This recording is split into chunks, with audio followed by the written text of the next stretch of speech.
Okay, folks, quick one here. I know I'm always telling you to get morning sunlight in your eyes, and I've talked about how to do that. Don't wear sunglasses when you do it. Blink as needed to protect your eyes. Eyeglasses and contacts are fine. Face in the direction of the sun. Get that sunlight in your eyes in the morning as soon as it's available to you, meaning if you wake up before the sun comes out, you're going to have to wait just like everybody else. Unless you have powers that I'm not aware of to make the sun come out earlier, you're going to have to wait like everybody else. But then get some morning sunlight in your eyes. Yes, you can take your coffee or morning tea while you do that. It's not going to work to do it through a window or a windshield. It's just not. Too much light energy is filtered out. But the big question that I get often is what to do when it's overcast, like today here in Colorado.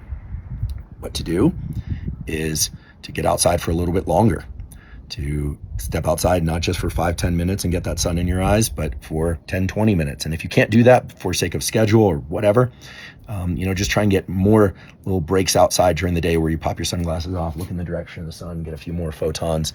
That is light energy, because it sets in motion a really beautiful cascade of activation of these neurons in the back of your eye that then communicate directly by sending little wires, little axons as we call them, to your brain's circadian clock. And then that brain circadian clock coordinates everything properly for you.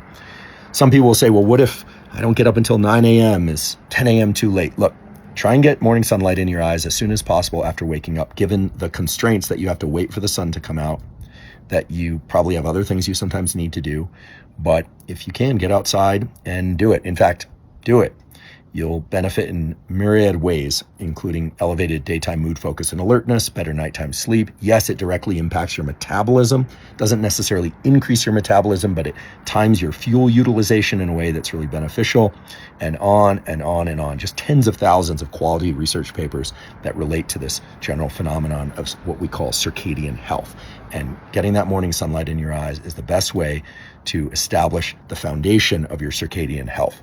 Okay, lots more to say about this, but I cover that in the podcast in lengthy episodes, all available at zerocost@hubermanlab.com. By the way, there you can just put the keywords you're interested in into the search function. So you can just put, for instance, morning sunlight, dopamine, and it will take you to the exact timestamps related to that topic. So you don't have to listen to entire episodes. We also have, in addition to our full-length Monday episodes, our so-called essentials episodes that come out every Thursday, which are about 30 minutes long each.